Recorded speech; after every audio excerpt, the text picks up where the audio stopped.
Hi friends, மத்திய அரசு பணிகள்ல work பண்ண போறீங்களா? ஒரு ஜாப் ஆப்பர்ச்சுனிட்டி கிரியேட் ஆயிருக்கு. சிஐஎஸ்எஃப் ஃபோர்ஸ்ல நீங்க ஜாயின் பண்ணோம்னா, அதுக்கான ஜாப் ஆப்பர்ச்சுனிட்டி இப்ப கிரியேட் ஆயிருக்கு. கிட்டத்தட்ட 1130 வேக்கன்சி கிரியேட் ஆயிருக்கு. தமிழ்நாட்ல மட்டும் பார்த்தீங்கன்னா, வெறும் 39 வேக்கன்சி தான் காலியா இருக்கு.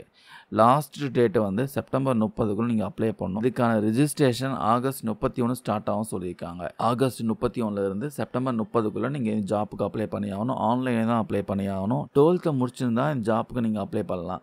அப்ளிகேஷன் ஃபீஸ்ன்னு பார்த்தீங்கன்னா, எஸ்சி, எஸ்டி அப்புறம் முன்னாள் இராணுவத்தினர் இவங்களுக்குலாம் வந்து எந்த அப்ளிகேஷன் ஃபீஸும் கிடையாது. பட் மற்றவங்களுக்கு பொது பிரிவினருக்கு பார்த்தீங்கன்னா, கண்டிப்பா வந்து அப்ளிகேஷன் ஃபீஸா ரூ. 100 பே பண்ணா போதும். இதுக்கு ஏஜ் லிமிட்டும் இருக்கு. 18லிருந்து 23 வயசுக்குள்ள இருக்கணும். எஸ்சி, எஸ்டி இவங்களுக்குலாம் வந்து 5 ஆண்டுகளுக்கு பார்த்தீங்கன்னா, ரிலாக்சேஷன் குடுத்துருக்காங்க. ஓபிசி பிரிவினருக்கு 3 ஆண்டுகளுக்கு பார்த்தீங்கன்னா, ஏஜ் ரிலாக்சேஷன் குடுத்துருக்காங்க.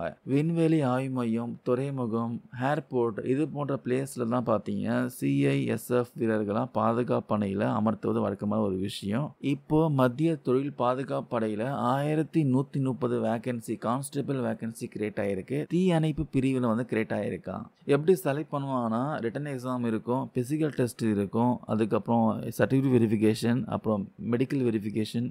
ஸோ இதெல்லாம் பேஸ் பண்ணி உங்கள செலக்ட் பண்ணுவாங்க. இந்த பதிவில் நான் குடுத்த அப்டேட்லாம் யூஸ்ஃபுல்லா இருக்கும்னு நினைக்கிறேன். இது பற்றி உங்களுடைய கருத்துக்கள், டவுட் எதுனா இருந்தா கமெண்ட்ஸ் கமெண்ட் பண்ணுங்க. நான் கிளாரிஃபை பண்றேன். Thank you friends.